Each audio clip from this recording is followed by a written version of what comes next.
And welcome to the class. Thank you for attending. Hello to all the new people and to people who have attended. Dedicated people, because it's Tuesday morning and you are attending an English class, so you deserve a lot of credit and well done, because I know English is difficult to understand and English is difficult to learn, but you need to be constant and you need a routine to learn English, and I hope the classes can help. You saw the picture maybe on Facebook story, you saw the picture of the dog last night. So the news this morning, he is in the garden, so it is a big possibility you will hear the dog during the class. But at the moment he is calm and he is resting, but there is a big possibility he will make a lot of noise soon. So I'm just warning you, okay? So the plan today is very similar from the other classes. The structure will be very similar. We will look at the introduction. So I'll show you here the plan. We have the introduction, but well, also here is the meeting ID. So if you want to connect by Zoom, for me it's probably better if 2 or 3 or 4 people connect by Zoom. That is better, because I think if there is no activity on the account, if there is no activity on the call, it's possible that Zoom will close. So it's better if there's 3 or 4 people to connect. That is the code, the ID and the passcode for Zoom, and that's possible to connect and to participate during the class. Facebook Live is one option and the second option is Zoom. Some people prefer Zoom to take the class, okay? So first we will look at the introduction for the grammar. Every day we analyze this document and it's important to show the technical vocabulary and to explain the important concepts in grammar at the beginning, because during the class all the time I mention a lot of technical vocabulary. For example, phrasal verb, substantive, adjective, modal verb, past perfect, prepositions. So at the beginning it's important I explain some in relation to the introduction. Okay, so that's the plan for the introduction. The second possibility after the introduction, we will probably continue with the article from the movie review. So last Saturday we started with the movie review, the article, and today we will probably continue, and probably today will be the final day for this article, and we will change the topic and we will change the article next week. Okay, after the movie review we have the possibility of the phrasal verbs and idioms. So we have a list of phrasal verbs and idioms, and we will continue little by little with the phrasal verbs and the idioms, because for me that is the secret to really understand native conversation, and it's the secret to really progress. Because in my opinion the majority of people have a good foundation of English. You understand the theory, you understand the book, but in my opinion phrasal verbs, idioms and the use of English and speaking are very important. Okay, so there is a possibility to practice speaking in the class as well, and hopefully we have some participants who want to practice the speaking. Okay, so that's the meeting code. Thank you everybody for connecting and participating on Zoom. Now I will share my screen and I will show you my document. So you can see here, I'm just going to make this a little bit bigger, and sometimes we have problems with the technology, so hopefully we have no big problem with the technology and the internet and the Wi-Fi. So also I will use my notes here to write, and you can see everything. So this is the structure. It's a similar structure every day, and let's begin. So this document, the introduction document, in my opinion is very important at the beginning. It explains the most important concepts, and for me there are 3 categories. Okay, the first category is use of English, and for me this is the most important area and the most important category when you are studying English. The second category are tenses, so different times and different tenses in English. And the final category is other grammar topics, for example substantive, adjective. Okay, so now I want to introduce a little the concepts and I hope you can understand me. I am sorry if you have difficulty to understand me.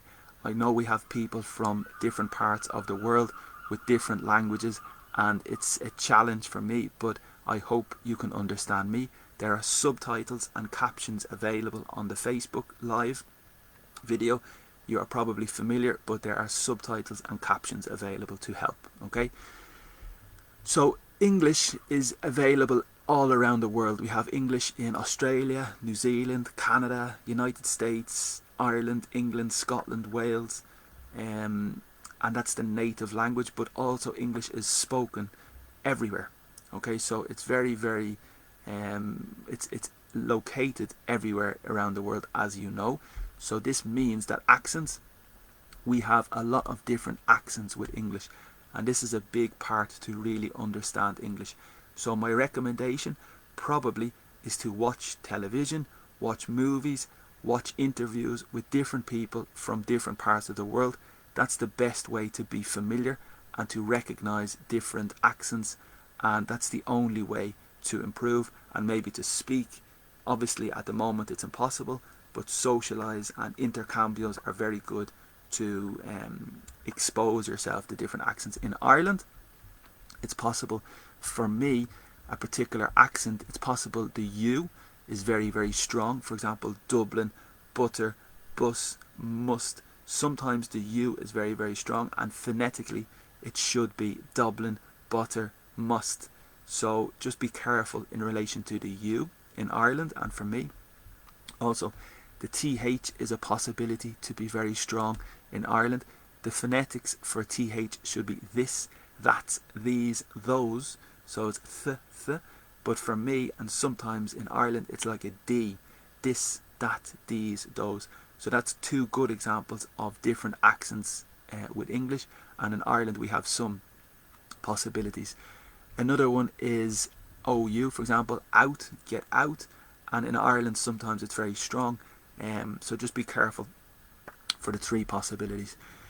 The area of phrasal verbs are very, very important. We have thousands and thousands and thousands of phrasal verbs. They are so common. We use them with family, with friends, very quickly, very, very naturally, and they are very difficult to catch. So phrasal verbs, in my opinion, for sure, are a big area to learn and to really understand native conversation. They are so important to understand English. Phrasal verbs. Basically, it's a verb plus a preposition. And remember, a preposition is related to direction, it's related to movement, and it's related to position. We have maybe 150 prepositions, and we have thousands and thousands of verbs. So the possible combinations of a phrasal verb is maybe endless. We have a lot of possibilities. Basically, it's a verb and preposition. It's possible literal significance, but it's also possible a second completely different significance, and that's the difficulty of the phrasal verb. But in reality, we use phrasal verbs all the time, really, really common, very quickly, and we do not understand the difficulty for you with phrasal verbs. It's really difficult for you, but for us it's just so natural and so quick. Okay, idioms and expressions are very important. So we have a lot of idioms, again thousands and thousands of idioms, and they are like expressions to make English more entertaining, to make English more familiar, and sometimes jokes. And one example is a couch potato.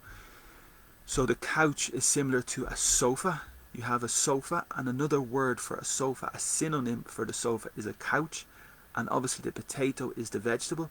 So the significance of a couch potato is a metaphor for a person who sits on the sofa all day, does not work, does not study, does nothing, just sits on the sofa and watches television.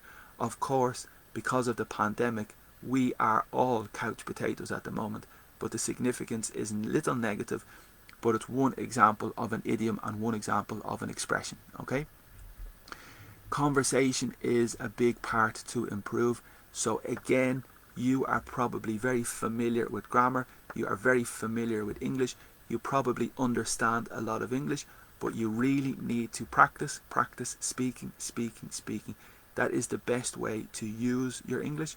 and it's the same as exercise, it's the same as football, it's the same as sport. You should try to exercise and to practice frequently, okay? It is difficult because you need somebody to probably correct you and to help you, but conversation is very important. Also pronunciation. We have a lot of irregular pronunciation phonetics in English, and pronunciation is frequently difficult in English, and I try during the class to show some examples of the difficult pronunciation, okay? But don't worry, it's just part of the language. Every language you have difficulties with pronunciation. The next area are tenses, okay? So I think every language have different times and different tenses. Indonesian, Vietnamese, Spanish, Portuguese, Thai, majority of language, I think every language have the concept of the time. So English is the same. You need to be familiar. Are you speaking in the present? Are you speaking in the past? Are you speaking in the future? But also, is it the simple? Is it the continuous? Is it the perfect? And they are the important concepts I want to introduce a little at the moment. So the simple, we have the present simple, one action you do in the present regularly. Usually, I drink, I go, I eat. Present simple. We have the past simple, which is frequently irregular. So we have a lot of irregular verbs in the past, and this is very, very hard and very difficult to learn all the irregular verbs. For example, look, looked, regular, ed. Normally, the regular verb in the past is ed, looked. But for example, the verb to eat, I eat, and the past is I ate, irregular. So we have a lot of irregular verbs in the past. Also the future, there's two general possibilities to create the future simple. I will go, I will eat, you will eat. So will plus the verb, will eat, will go, future.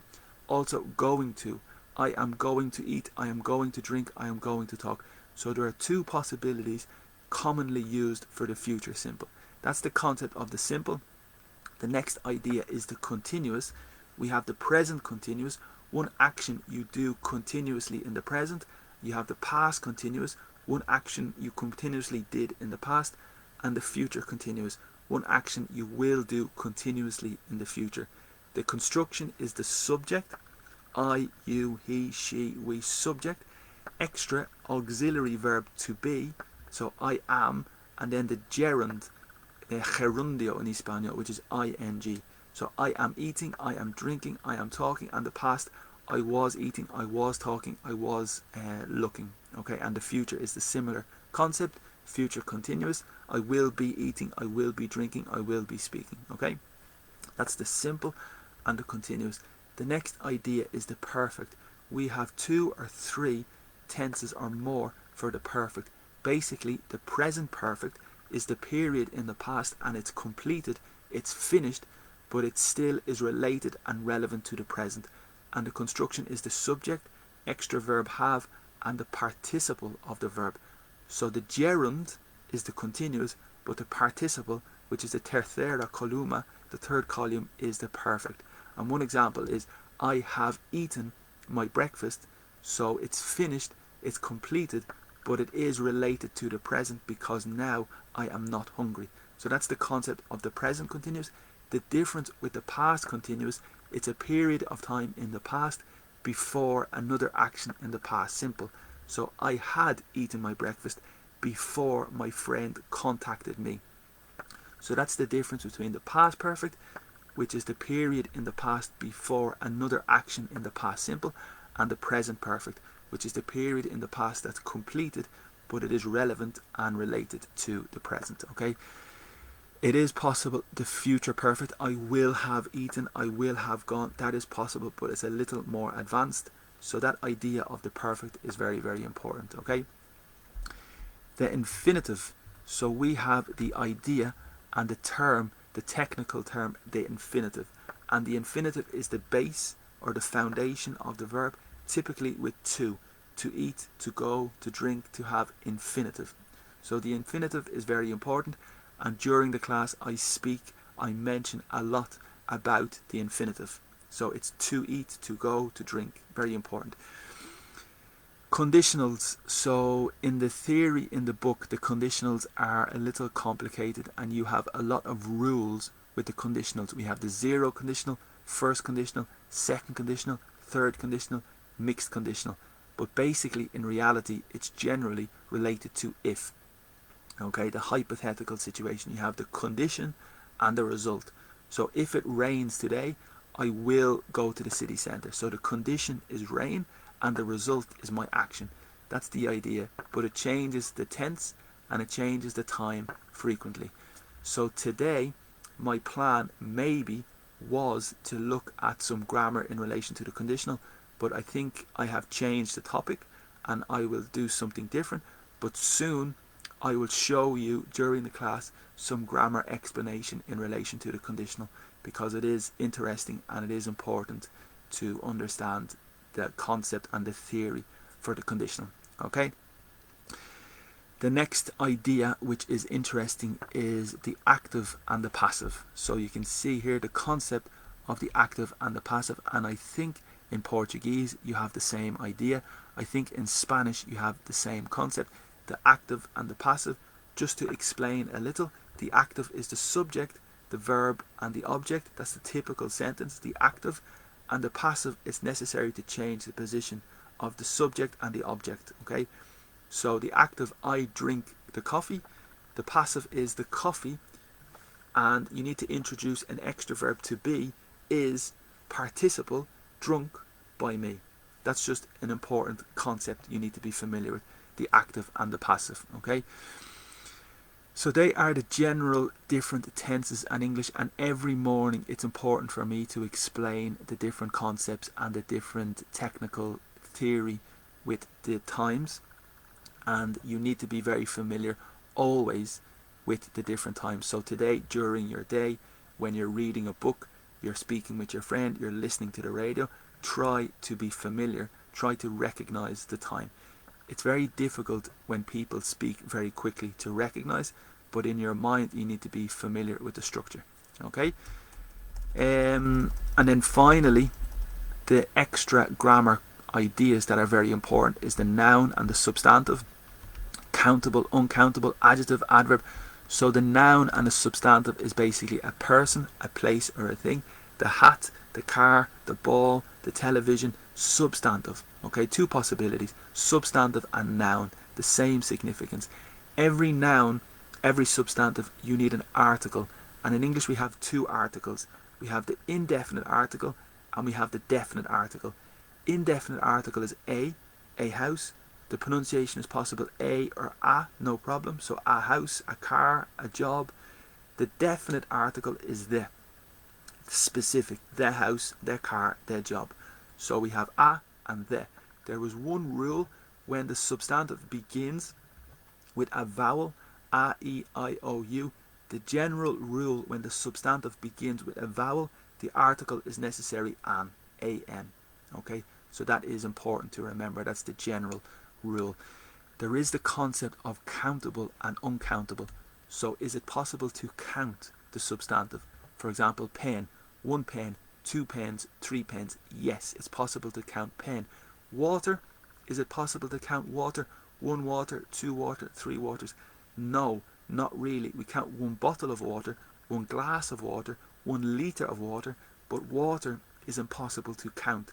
So this is the concept of uncountable substantive, and this is important particularly in relation to how much and how many. So you can see here how much and how many. So how much is related to uncountable, how much water, how much chocolate, how much money. But many is connected to countable, how many pens, how many litres, how many pieces, how many bits. So it is important to understand the concept of the substantive to count or the substantive impossible to count. That's a little irregular and special for English, but it is important in relation to how much and how many. And during the class I try to identify and show you examples of this. Okay? The adjective. So every substantive has an article, and it's possible you can include an adjective. So the position of the adjective in English is before the substantive. So one example, house. the house. So that's the definite article, the substantive, and the adjective big. So the big house. In Portuguese, in Spanish, the position of the adjective is in a different position after, but in English, generally, the position of the adjective is before the substantive. Okay, so that is important.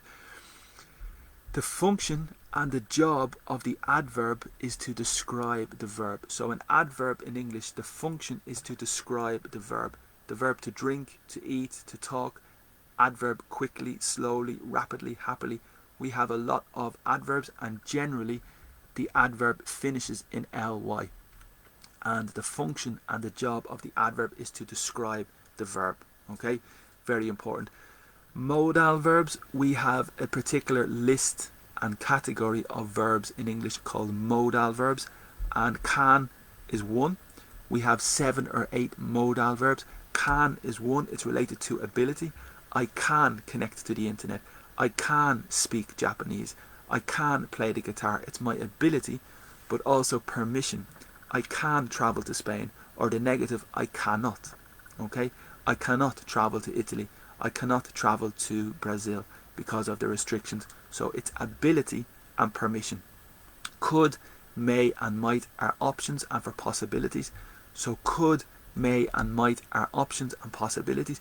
I could go to Italy. I could go to Brazil. I could go to London. It's an option and it's a possibility. They are basically the same. May and might are probably a little more formal and a little more polite. That's the only really difference between could, may and might. Okay. Shall is typical for questions, and it's probably connected with will. So shall we go to the cinema? Shall we go to London? Shall we go to Italy? Is a question. Will. Shall we have coffee? Will we have coffee? Shall we watch a movie? Will we watch a movie? So it's probably a little more formal and probably a little old English, but it is very common, and it is important to be aware and to understand the verb shall. Okay, so it's usually a question, and it's usually connected with will, a synonym for will. Should is typical for recommendation and advice. So my recommendation, you should watch the movie. You should visit the cinema. You should visit this shop. It's my recommendation and my advice. It's the same with the verb ought to. Ought to is a little more formal and a little more polite, but the pronunciation is difficult because the G is silent. So you should and you ought to are practically the same for recommendation situations and for advice. The final modal verb, which is very important and very typical, is must. It is for obligation, and you have no option, you have no choice. You must do the exam. You must enter your number. You must fill the application. It's an obligation and you have no choice. It's the same as have to. So you have to go to the cinema. You must go to the cinema. It's obligation. Okay. Prepositions. So I have spoken a little already with prepositions. We have a lot of prepositions in English, and basically they are connected to direction, to movement, and to position. That's the key explanation for prepositions. We have maybe 150 prepositions, and they are all very important. And for example, the verb to speak. In general, I speak, but I speak to you. It's direction. Okay. I go, in general, I go to the shop. So it's very important for direction and for movement and position. On the table, under the table, over the table, below the table, in front of the table, beside the table, next to the table, by the table. We have a lot of prepositions, and they are very important in relation to movement and position. Also, they are connected to phrasal verbs, and the association of the preposition is very important with emotion in the phrasal verb. So for example, up is positive, up is happy, up is creation, and again down is negative, down is sad, down is depressing, and down is destruction. So generally there is a connection with emotion and the prepositions. Okay. Also, this area of pronouns is very important. This big area, you can see the 3 topics. We have the possessive adjective, we have the possessive pronoun, and we have the object pronoun. They're the 3 very technical explanations. But basically the difference between my hat your hat, or the hat is mine, the hat is yours, or give the hat to me, give the hat to you. They're the three different categories, and in particular it is most common confused with he, she, his, hers, him, her. Okay, so his cat, his hat or her cat, or give the hat to me, give the hat to him, give the hat to her, or the hat is his or the hat is hers. So that area is very commonly confused, and I have heard this error many times when people speak English, and it's very obvious when you make the confusion. Yes, people understand you in theory, but it is a very big difference, and you need to be very sure with the difference. Okay, also the difference between this, that, these and those, basically it's related to singular and plural and position. So this pen here, singular, this pen, that pen away, singular in a different position, these pens plural here, and those pens plural there. So it is important you are familiar and you understand the difference between this, that, these and those. Okay, so that's the general introduction for today. I think a lot of you are obviously very familiar with this, but still it's very important, and for some new people this is very important as well. So the difference between another, other, the other and the others. Maybe you understand the difference, maybe you do not. In my opinion, it's very common, the confusion. So another is typical for singular. Another day, another week, another year, another person. And other is typical for plural. Other people, other days, other years, other weeks. So that's the general difference between another for singular and other generally for plural. Okay, it's possible to say the other. If you have a choice or a selection with two things, you can select this coffee or you can select the other coffee. Okay, so if you want to choose the second option, it's very typical, the other. Finally, when you have the group of people, do you want to travel to the park with us? Do you want to travel to the park with them? Or do you want to travel to the park with the others? So it's possible a group, the others. Okay, so that's a sufficient explanation, I think, for today. Also, the suffix and the prefix is very important. You need to recognize the suffix of the word, because usually the suffix is the indicator if it's a verb, substantive, adjective or adverb, and you can see here some examples. So for example, the suffix ance is typical substantive. For example, the importance. IZE for the suffix is typical a verb, to realize, to monetize, to fantasize, to memorize. ABLE is typical adjective, manageable, one example. Okay, LY is typically adverb. Pre is usually before, pre-match, pre-class. Anti is against, anti-smoking, anti-tobacco. And then im and un are irregular prefixes for the negative, impossible or unbelievable. So it's irregular, the negative. So we can change sometimes and it's difficult. Okay, and also writing and exam preparation is very important. And yesterday, Maria, one of the students who attends, Maria sent me some writing, and this week I will show you some corrections in relation to writing from the student, because it's a very good activity and I recommend that you can send some writing and I can correct your writing. Also, exam preparation is possible. We have the Cambridge exams, the first certificate, advanced certificate, proficiency and the IELTS exams, and hopefully I can do some classes specific to the exams. Okay, so that is the introduction for today. I hope we have no big distraction. We have the dog. We also have 6 people at home, so we have a full house and everybody's working, but I hope everything is okay. So my objective is to give free classes at the moment, particularly during the pandemic. Everybody has a difficult situation. Some people have lost jobs, some people are changing jobs, so it's a good opportunity for me to try to help. It's a good opportunity to know new people, and it's a good opportunity for me to grow and to continue to work again, because in March it was necessary for me to stop. And finally now I have a little small space, and hopefully I can continue from this little small space and teach the classes. Everything is free, but if you want to support me, it would be a huge help, and probably I will need your financial support soon. Yesterday I had 3 people to make a donation, and thank you very much to everybody yesterday for supporting me. It's a big help, and probably I will need your support for the future. It's possible at the end of the class, if you want to make a contribution, the bank details are here, or PayPal. And again, thank you very much yesterday to some of the people who supported me. The dog, so this is the famous dog, and he is beside me at the moment, so I'm waiting for him to make a noise because I'm sure you will hear him.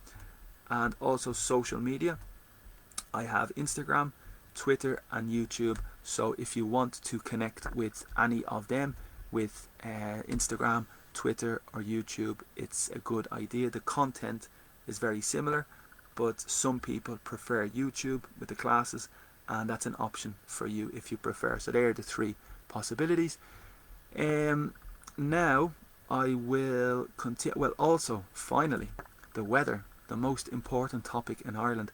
So the weather today is a little cold, and this morning it's quite bastante, it's quite cold this morning, 4 degrees, and you can see the word fog. Fog is like nebuloso, like cloudy, but typical in the morning, fog. Okay, so a little cold today, and my plan now is to show you the article magazine, and it's a review from a movie. So the movie's name is The Dig, and a lot of you are familiar with this article because this week we have analysed it already. But for the new people attending this morning, we will continue with the analysis of this article. And you can see we are on the 3rd paragraph, and my plan is to read. I will read the text for pronunciation, and after reading we can analyse the vocabulary and we can analyse the important expressions, and that is my intention for today. Okay, so we can begin. So the name of the movie is The Dig, and The Dig really does feel like a movie out of its time, as if the past 20 years of filmmaking hadn't really happened. Okay, it was still normal for movie stars to mope around in class conscious 20th century finery. So the pronunciation here is 20th century. Okay, finery instead of capes, and shows like Downton Abbey hadn't come around to fill the Brit period melodrama gap. Okay, so difficult vocabulary. It would feel like something extracted from a boutique studio's vault, sealed in the 1990s, even if the star of the English Patient wasn't involved. Incidents pile up on one another like sedimentary rock layers. There is a cave-in, a plane crash, someone has a bad ticker, damn rheumatic fever after effects, furtive glances, so very difficult vocabulary, furtive glances exchanged between numerous parties, an illicit romance or two, supporting characters, so the CH is like a K, supporting characters drift in and out of the picture, from Edith's possession, young son, to Brown's neglected yet supportive wife. So yet is a very peculiar example here. The significance is however, or but. The arrival of a museum, muckety muck.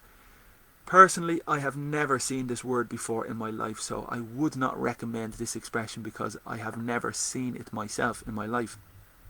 And two, so the hobbits Ken Stott, and 2 married archaeologists, so the CH is like a K, Ben Chaplin and Lily James, along with Eden's handsome photographer cousin. Okay, complicate things further. A lot happens with curious little effect. So that is the introduction of the pronunciation. The article is probably advanced. The vocabulary is very rich. The vocabulary is very colourful, and the vocabulary is advanced, because normally a review for a movie, a review for a book, a review for music. Normally a review is very colourful. Normally a review is very attractive and entertaining, and this is the same. The vocabulary here is probably difficult, but at the same time I want to explain some of the key difficulties. Okay, so I hope you can see everything clear. And the first sentence is, the dig really feels like a movie out of its time. Now this is probably understandable. So we have a few vocabulary. We can say old-fashioned, and old-fashioned you can say out of date, and old-fashioned is something that you do that is not popular today. It is not popular anymore. So I see we have a little problem with Zoom. I don't know what's happening. There we go. So I'll cancel this because I'm not sure. I just want to type here, that's all. The expression was out of date or old-fashioned, and the most typical expression in this context is not of its time. Okay, that's the most typical example, that's the most typical structure for me. But in the article they say out of its time, so you probably understand the significance. So it's not appropriate for today, it's not appropriate for the time. So we have a few synonyms. You can say old-fashioned, but for me, not of its time. You can also say behind the times. So if you are behind the times, that means you are not familiar with technology, you are not familiar with WhatsApp, you are not familiar with Instagram, you are behind the times. And it's possible to say ahead of the times. If you are ahead of the time, the significance is that you are more advanced, you are revolutionary, you are like a pioneer, you are ahead of the time. And out of date is very typical in relation to food. In Espanol como caducar, but in relation to food, for example, the chocolate, maybe a bad example, the milk is the most common. So the milk in the fridge is out of date, so it's a bad idea to drink the milk because it is out of date, it has expired. Okay, so that's typical with food, to expire. And just a one simple example here in the text is the movie feels like it's out of its time, so it's not very trendy, it's not popular. Okay, as if in Portuguese is como se, in Espanol it's como si. It's very important. So I act, I behave as if I am very tired, I act as if I am very hungry. So it's like to pretend. So the child is acting as if he is hurt, so the child is pretending. Okay, fingir I think in Espanol. So the verb to pretend is very important, and the expression as if is connected and very important. And here the example is as if the past 20 years of filmmaking hadn't. Okay, so it's difficult to see, but here you can see it's an example of the past perfect, because it's very difficult for you to see, I know. So here is an example of filmmaking had not. That's the auxiliary in the negative. Remember the past perfect, you need the auxiliary verb have and the participle. So it had happened, the verb to happen, and the participle happened. So had not happened is the past perfect in the negative. Okay, so that's an example there of this.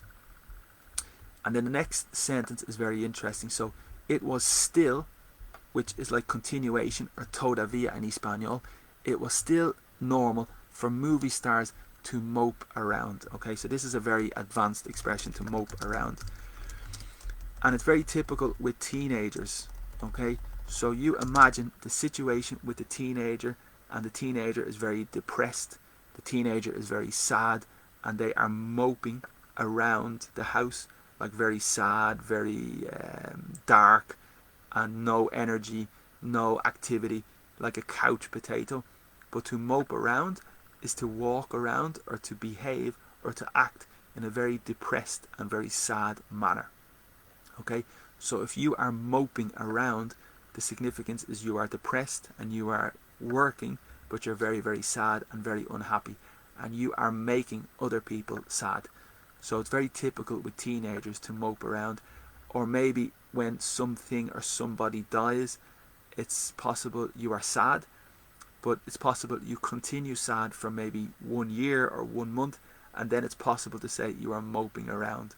So that's a little possibility. Be careful, because there is a verb completely different. To mop.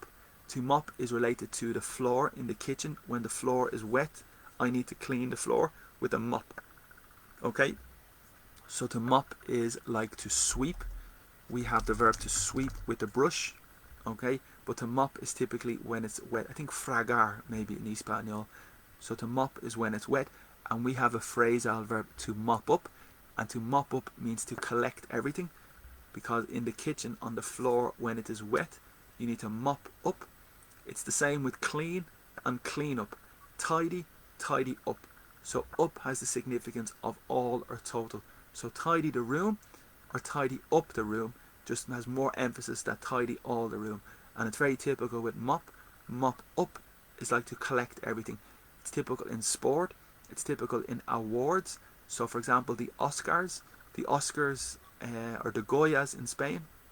So the celebrity or the actor or the actress mops up all the prizes, mops up all the awards, and the significance is they collect or they win or they accumulate all the awards, to mop up all the awards. And we have another example. We say to mop the floor with somebody, and that's a very typical expression. To mop the floor with somebody means to completely defeat or to completely beat, vencer, or to win very strongly. So I play you at pool, or I play you at billiards, and you mop the floor with me. The significance is you have the victory, maybe 3-0, 4-0, you mop the floor with me. So it's very, very easy for you. That's an expression quite typical in conversation. To mop the floor with somebody is to win very convincingly, or to have a very strong victory. You mop the floor with me. Okay? But remember, to mope around is completely different. To mope around is more when you are depressed and you are very, very sad, typical for teenagers. Okay? And here, the movie stars are moping around, so they're walking around in the class conscious, difficult vocabulary, but class is like middle class, lower class, upper class, working class. So the class and you're conscious, 20th century finery. So this is difficult because finery is very advanced vocabulary, and the significance here is clothes. So they are walking around, they are moping around in class conscious, 20th century finery. So fine is a very important adjective. How are you? I am fine, I am okay. But in relation to the material, this tie is very fine material, very soft, very delicate, it's very fine. And for this reason, it's possible the word finery, and finery is probably Old English, significance for very expensive clothes, or very delicate, or very rich, or very expensive clothes. Okay, so finery is an old word for expensive clothes. Okay, so just let me put that there, expensive clothes, probably Old English. So it is important here. And then instead of, I think you understand instead of. In Espanol it's en lugar de. So I go to the cinema instead of the restaurant. I take chocolate instead of coffee. Instead of. But remember, stead is really Old English for place. So I go to the wedding, I go to the party in your stead. That's possible in English, and the significance is in your place. So I go to the party in your stead. It's very old and very formal English, and the significance is place. So originally it is a very old English word, but it is very important, and it really means in your place, like substitution. So for this reason, it's possible to say instead. So the significance of instead really is in your place. Okay, so instead of the coffee, I have the chocolate. So in the place of the chocolate, I have the coffee, or vice versa. Okay, and then a cape. So a cape is in relation to a superhero. Batman has the cape, Superman has the cape. So a cape is typical for the superhero. I think when you are in the kitchen, if I am in the kitchen and I'm cooking, I have an apron. So an apron is a little different, but a cape is typical for the superhero, most common, okay? And then in this situation, it's just vocabulary, very specific. Shows like Downton Abbey hadn't come around. So this show, Downton Abbey, I think you're very familiar with that show, hadn't come round. So that is a phrasal verb. It's a bit flexible. So basically, Downton Abbey had not, so it's the past perfect, had not come around. And the significance here is had not appeared. Okay, to appear, apparecer. So, for example, this time last year, the coronavirus started to come around, or 2 years ago, coronavirus had not come around. So it's similar to appear, number one. The second example is logical. So your house, you come around to my house. It's possible around or it's possible round, no problem, because round is the adjective, the ball is round, adjective, and the preposition is around with the movement. Okay, so round is the adjective and around is the preposition. Okay, and there is another significance of to come around. So for example, you are very sick and you are asleep because you are very sick and it's impossible to wake up, but eventually, finally, you come around. So that means to recover. So I am in bed for 2 days because I am very sick, but after 1 week, I come around. So the significance is to recover. Also, in relation to discussion or in relation to argument, so you and me have an argument and I try to convince you, I try to persuade you to my idea, and eventually you come around to my idea. So eventually you have the same opinion as me. So for somebody to come around to your idea, come around to your thoughts, the significance is to come to the same position as you. So this is an example of the phrasal verbs and the flexibility of phrasal verbs.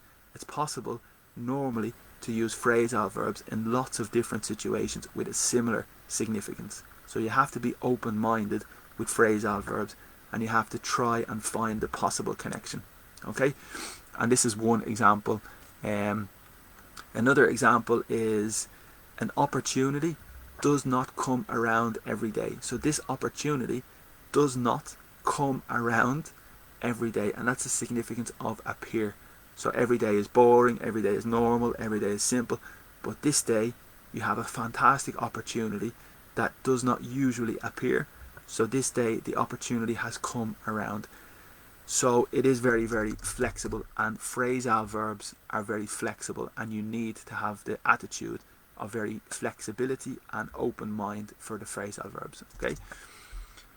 So here the show had not appeared to fill the gap. So the Brit is an adjective, British is an adjective. So a person from Britain is British, a person from Ireland is Irish, a person from Spain is Spanish, Brazil, Brazilian. So you have to be clear with the difference between the nationality and the country. And this is a very common mistake in English. So for example, Germany is the country, German is the adjective or the nationality. Spain is the country, Spanish is the nationality.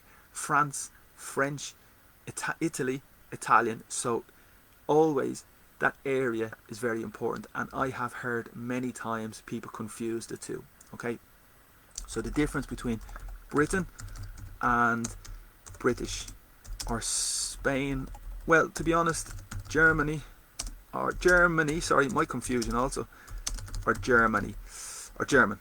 Okay, so to be honest, this is a very obvious error. When you speak English and you make the error of nationality and country and you confuse, it's a very obvious error and it sounds a bit low level. So you need to be very clear the difference between the country and the nationality, because it's a common error when you speak English, so you need to be very careful. Okay, the Brit period, and now I'm going to move here, melodrama, gap.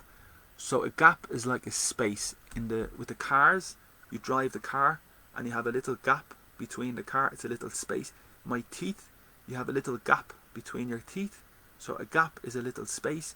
You try to enter the concert and there are a lot of people. You try to go to the front of the concert, but you try to pass through a gap. So a gap is very important. It's like a little space, very flexible, and we use gap a lot. Same as the company for the clothes, they have the brand Gap. Okay, and also that's the substantive, but there is an adjective. We can say gaping hole. So a gaping hole is like a big hole. It's very obvious. Okay, it's a gaping hole, but I think it's connected to a gap, which is the noun, and gaping is maybe the adjective. Okay, and I don't think there's no phrasal verb or no idiom with gap that I can think of. So here, the gap, it would feel like something extracted from a boutique studio vault. So very, very difficult vocabulary, very advanced vocabulary. But a vault, maybe you understand a vault.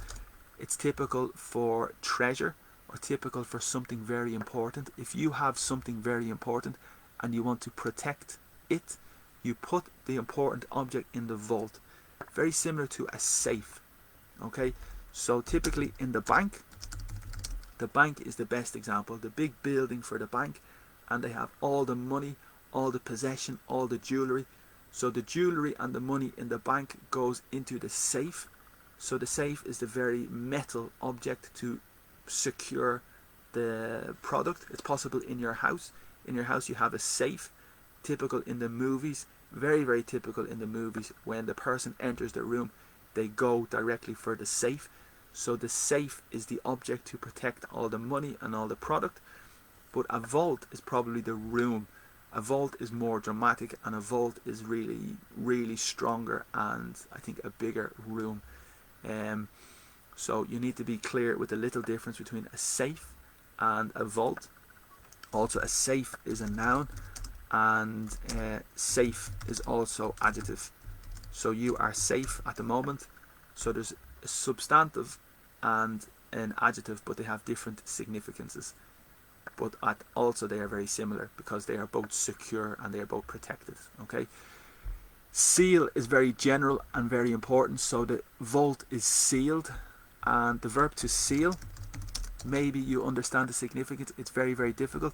First, we have an animal which is completely different. So the animal, a seal, is like foca in Espanol. I think the animal, the foca, is the seal in the water, number one.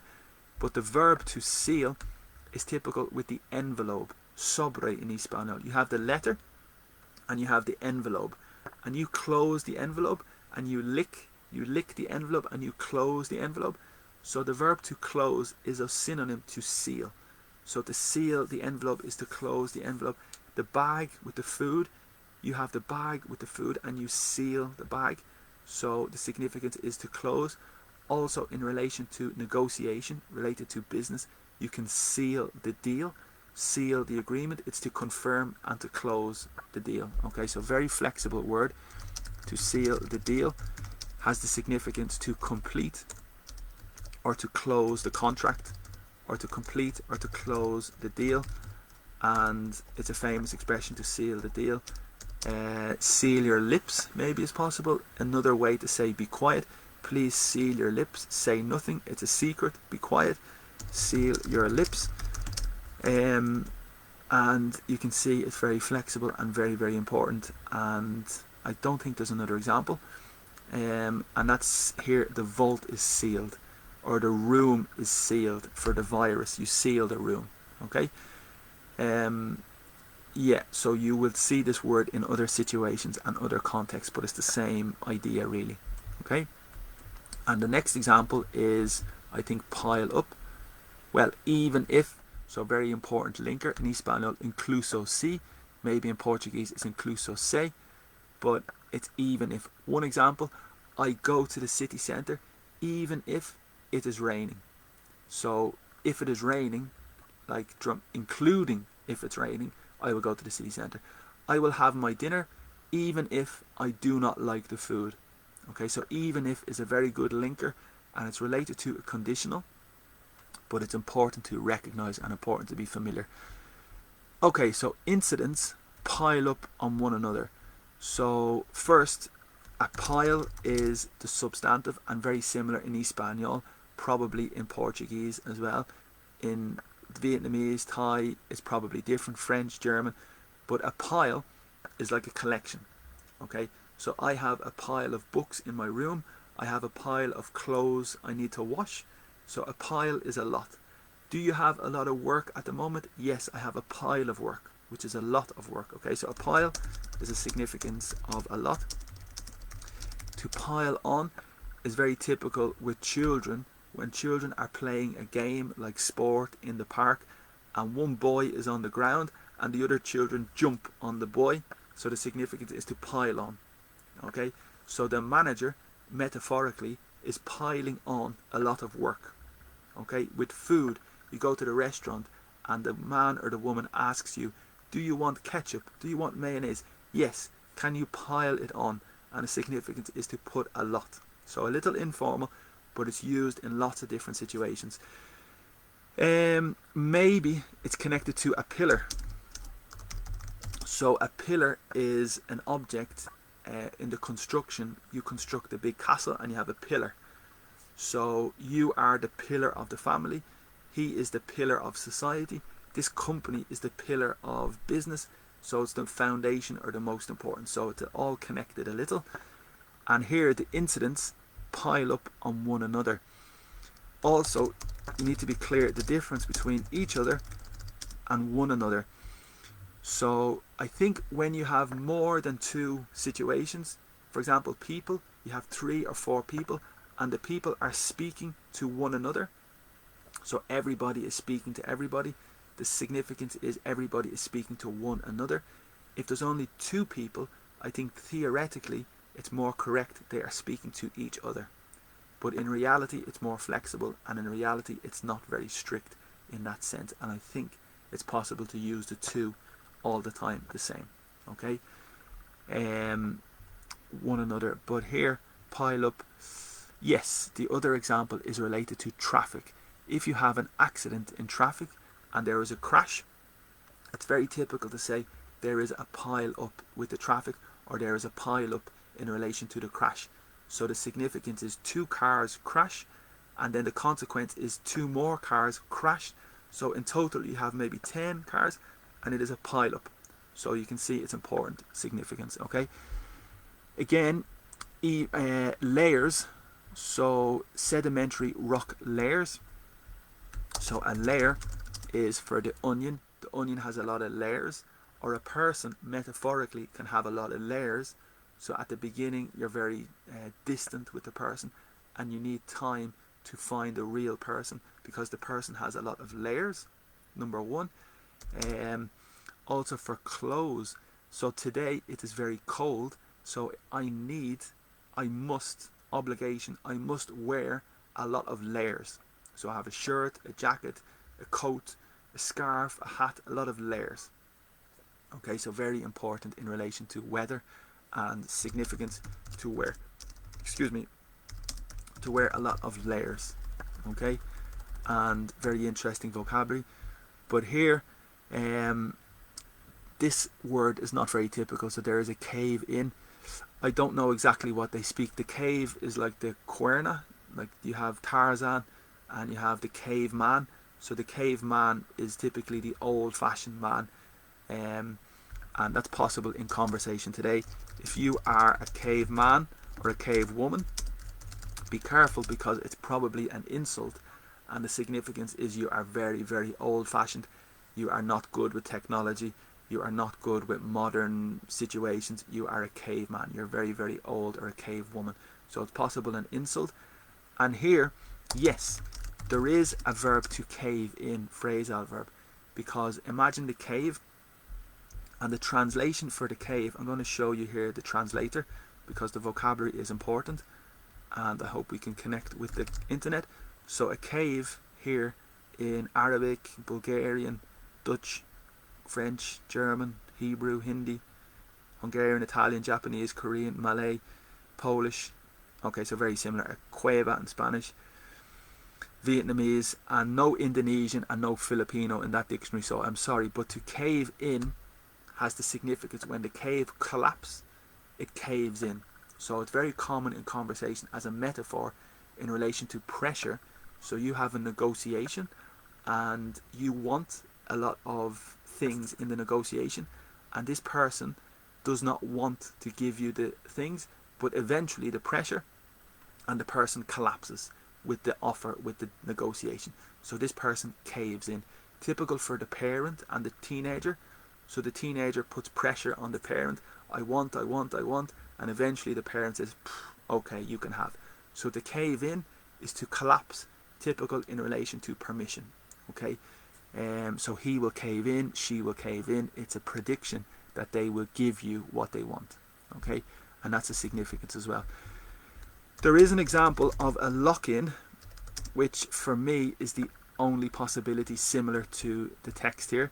So a lock-in is related to the pub, very famous in the situation or the context of a bar or a pub. So you enter the bar at 10 o'clock, and in Ireland it's necessary to leave the bar by law at maybe 1 o'clock. But if you have, or you get, or you obtain a lock-in, the significance is it's possible you are allowed to stay with your friends all the night. But it's illegal, but it's a tradition, and it's sometimes possible to have a lock-in.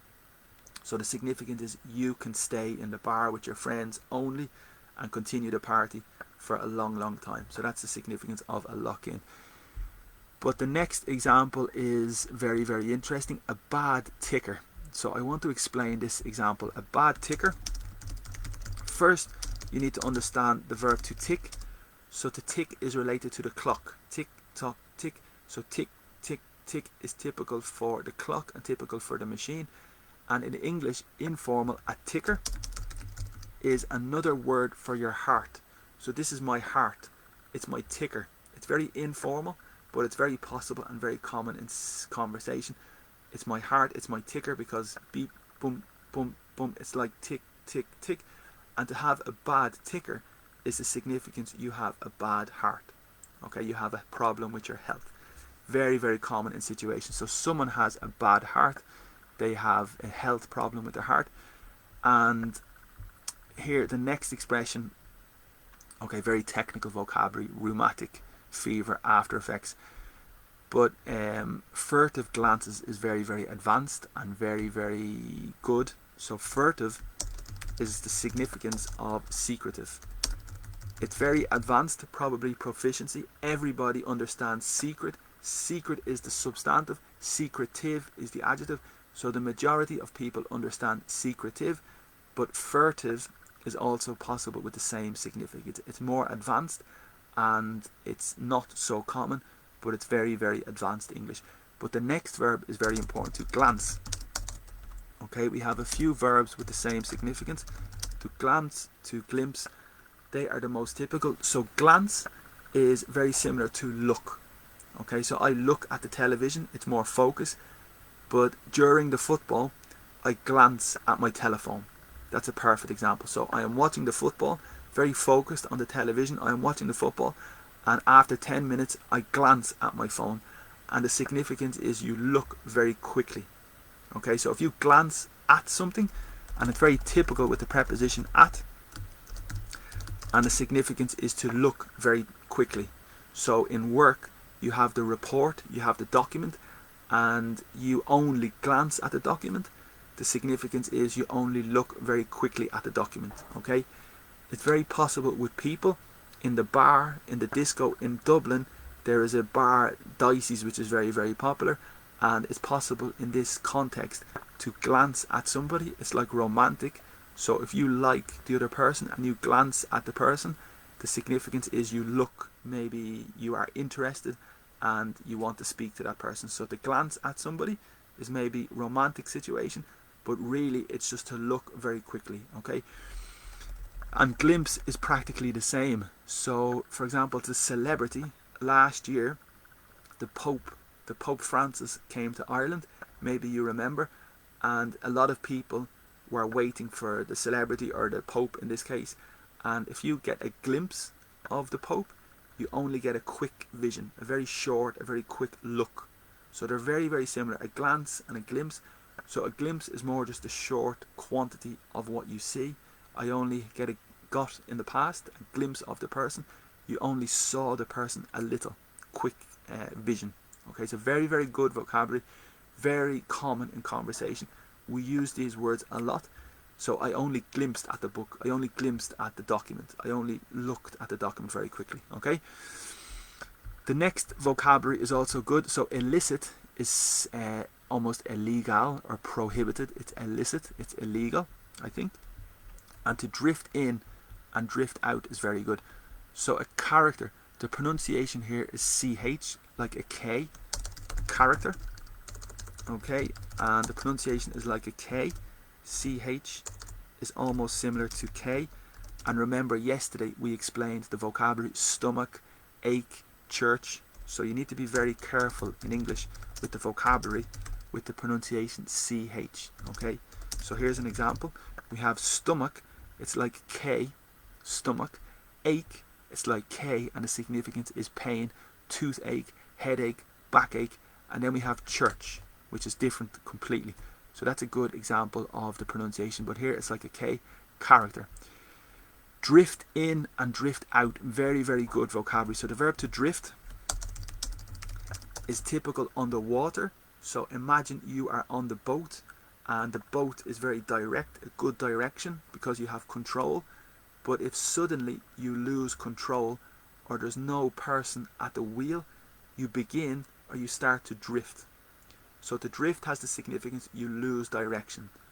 So again, on the boat you need the captain at the wheel.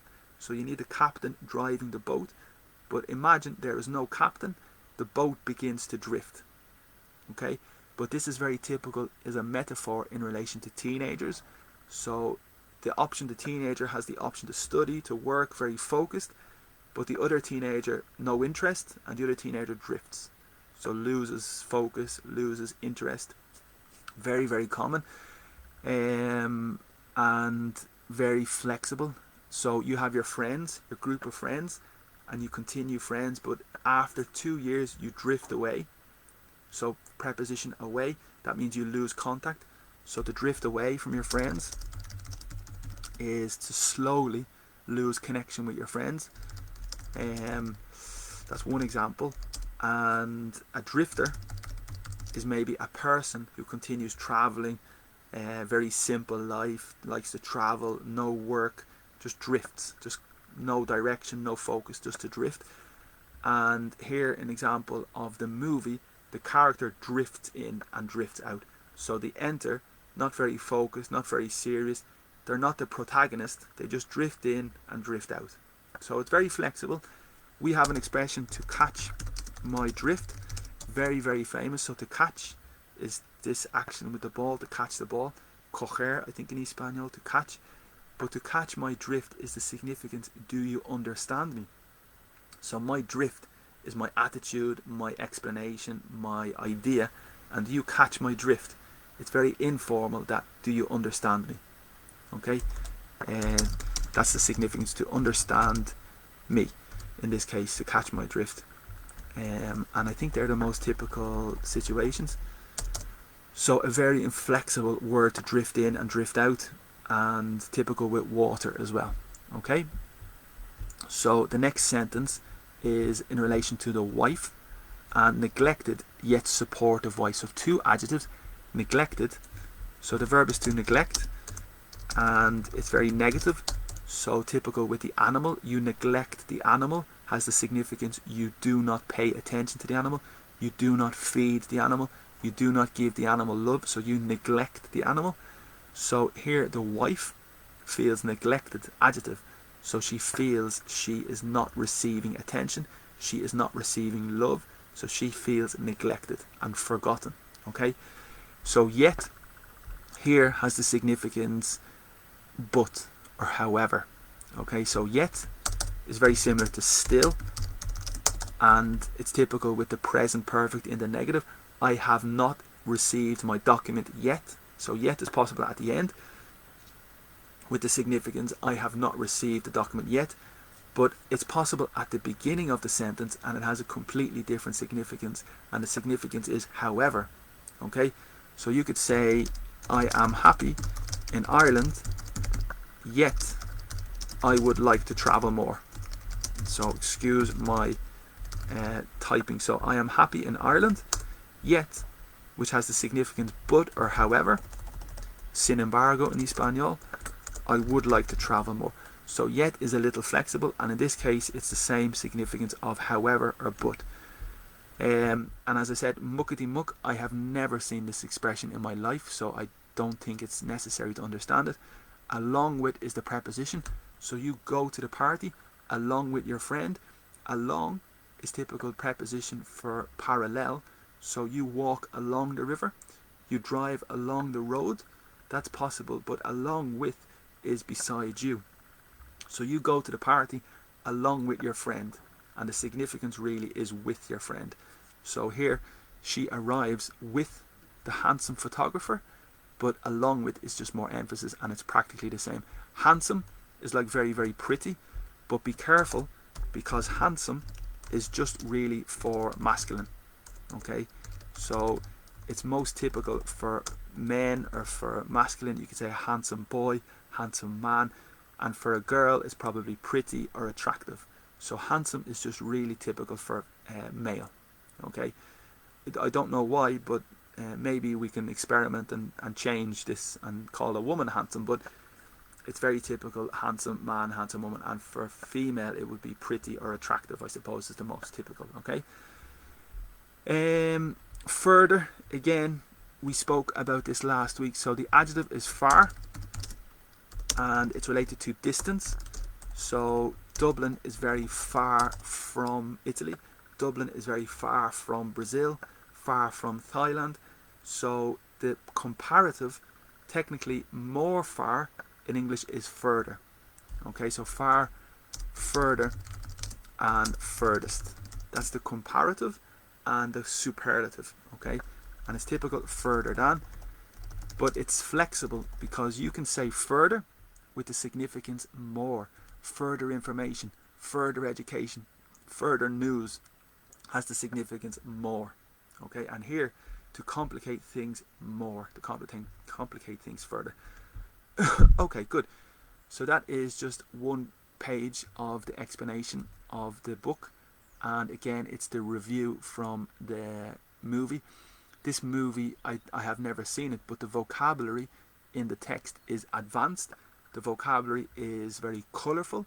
The vocabulary is very creative, and you need to remember this style because for a review, especially in your exams, when you write a review, it's necessary to be very colourful, a little dramatic, a little entertaining, and that's the situation here. It's very, very difficult. Okay, so now I think it's a very good opportunity to have a little break and to change the topic, and maybe we can practice some speaking now if you would like. I think we have lost a few people in the class, but I think we have one person here. If you want to connect and practice your speaking, now is the opportunity with Zoom. And if you are in the class and you want to participate, just select the option to raise your hand, or you can put the chat that you want to speak, because it's a good opportunity now to practice number one. If we do not have somebody to practice, we can continue with some grammar exercises. So these are the two options. I will wait for your reaction if somebody wants to participate. Now is the moment.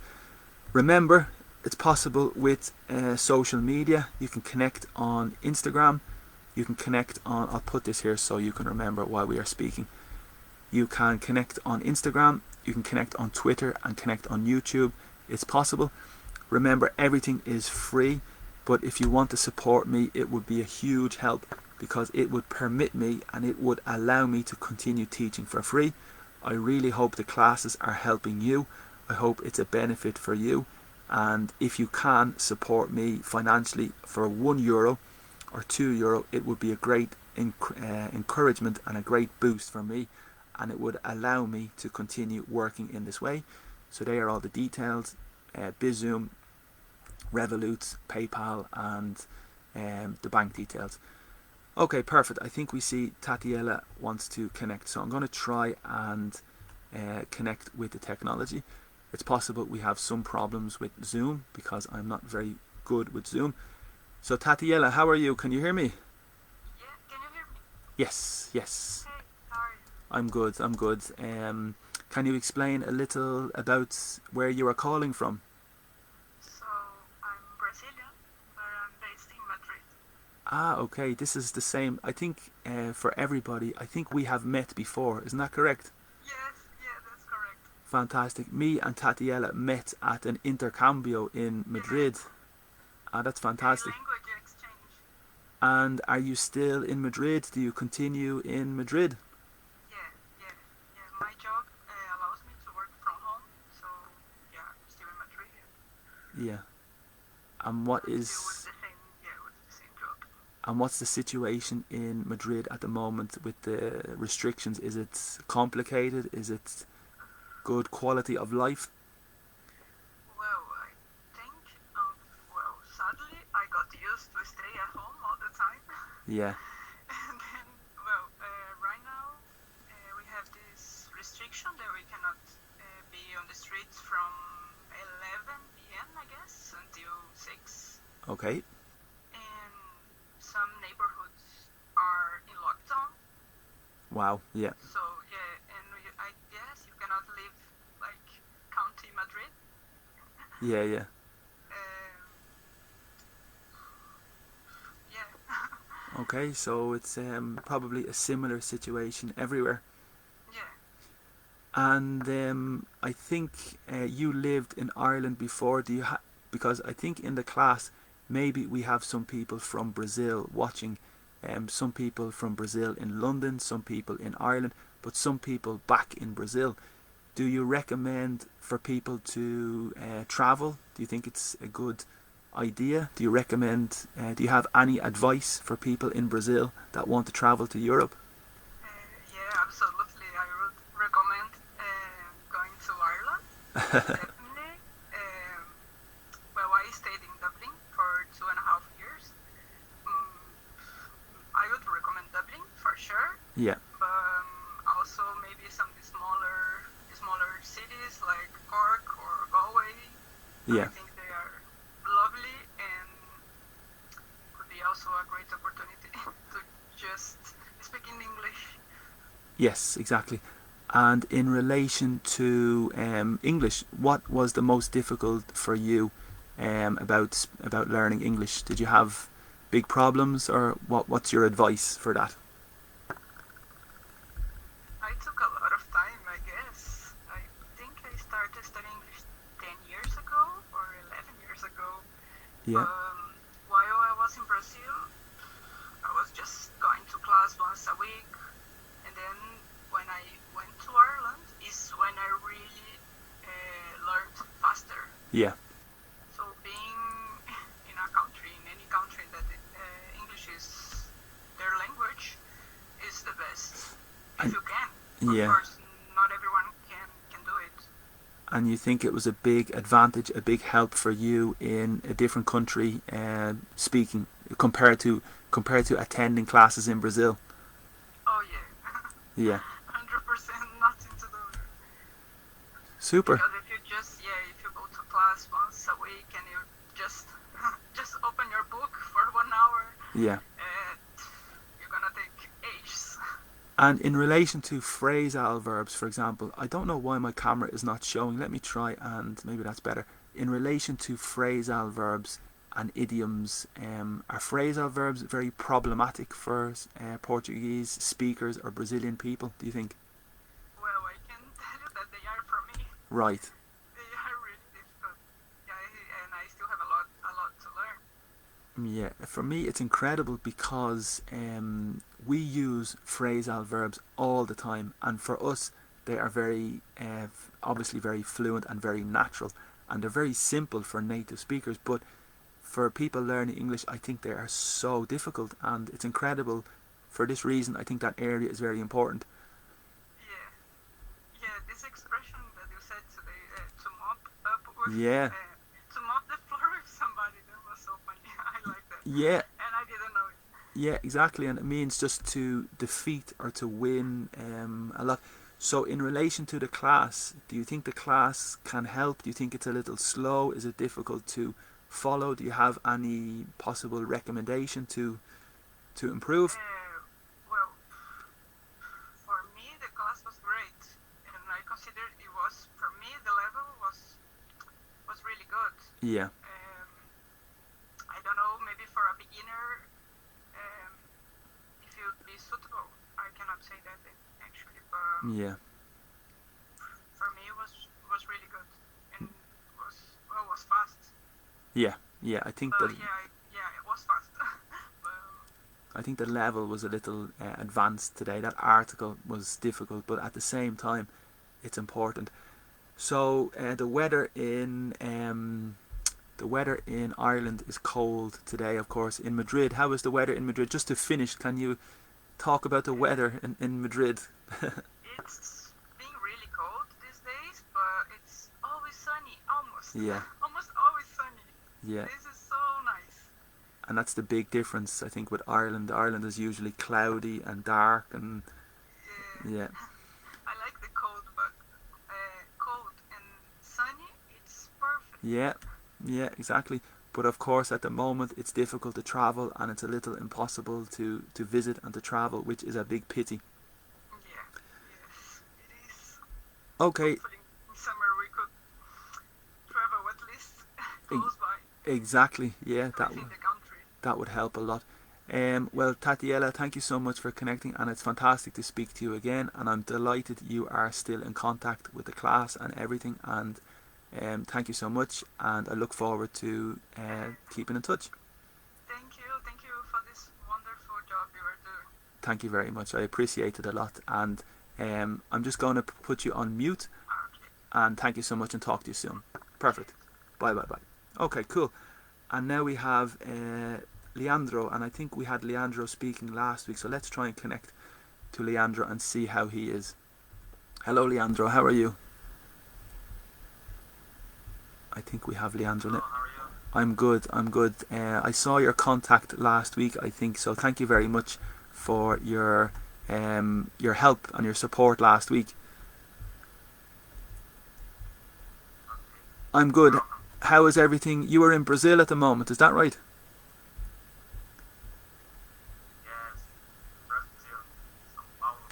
And how is life in Sao Paulo this morning?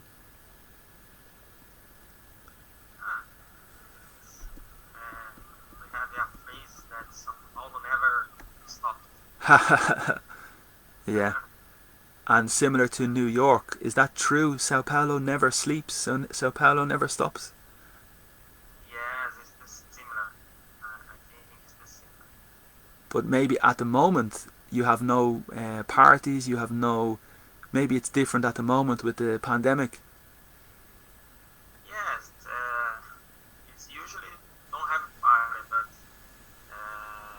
we know that some people ignore it. Yeah. The rules, you know. But yes, we don't have a party, but we still work in São Paulo. You know. Yeah. A lot of companies still work maybe home office and from home, work from home. Yeah. And some working at the company. I know the community in Dublin, the Brazilian community, is probably small and everybody knows everybody. Before your contact, we had Tatiela, and Tatiela lived in Ireland. Maybe you know her already, no? Maybe. Okay. Because Dublin is small, but usually when I was living in Dublin, Yeah. I live in Image. Okay, yeah. Dublin 12. Yes. Usually the students work and go to school. Yeah. And sometimes to travel or know another countries. Do you think... And sometimes go to DICE. Do you think a lot of people stay for a long time, or you think the typical is maybe 6 months or 1 year and then they go home? I think the major people stay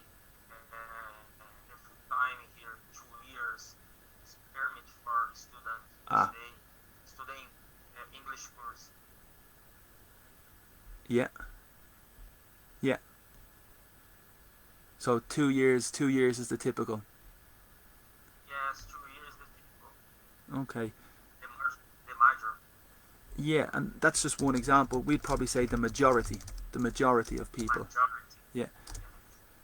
So, what's your plan this week in Sao Paulo? Do you continue studying or continue working a little? The weekend. No, for this week. For this week. I used to during the week in the morning. I go to the gym. Yeah. After I started work at 10 a.m. Yeah. From 7 p.m. Okay. During the week. Okay, so you are busy. Yeah. Good. Okay, Leandro, thank you so much for connecting, and I appreciate you participating. It's a great help for everybody, and I think obviously you have fantastic ability to communicate, which is great. Thank you. You're very welcome, and hopefully you can keep in contact with the class, and I will just put you on mute now and we can finish the class. Is that okay? Okay, alright. Perfect. You're very welcome. See you later and take care. See you later. Bye bye. Super. So that's a good example of the connection with Skype and with Zoom and with the participating in the class. So I think you are probably tired, and if you have continued to watch until now, congratulations. You deserve a lot of respect, and I hope the class can help a little. So again, we will continue tomorrow with similar structure: introduction to grammar, analysis of an article, analysis of the vocabulary and the grammar, plus some participation of speaking, and if we have time we can move to a grammar topic, because this page here is from the British Council, and I recommend that you continue practicing your studying. This page is very, very good for grammar. It's intermediate to upper intermediate, and they have a section, different sections, 1, 2, 3, 4, 5, and I have completed videos in my section for each topic, and today I wanted to continue with used to, be used to, or get used to, but I think maybe tomorrow or soon we can continue with this activity. So thank you very much today for everybody for participating. It was a big help for me, and if you want to support me again, that would be a big help, and hopefully I can continue working in this way. And thank you again everybody for connecting and participating, and I hope that you have a great day. Talk to you soon, and enjoy your week and Tuesday. Bye bye.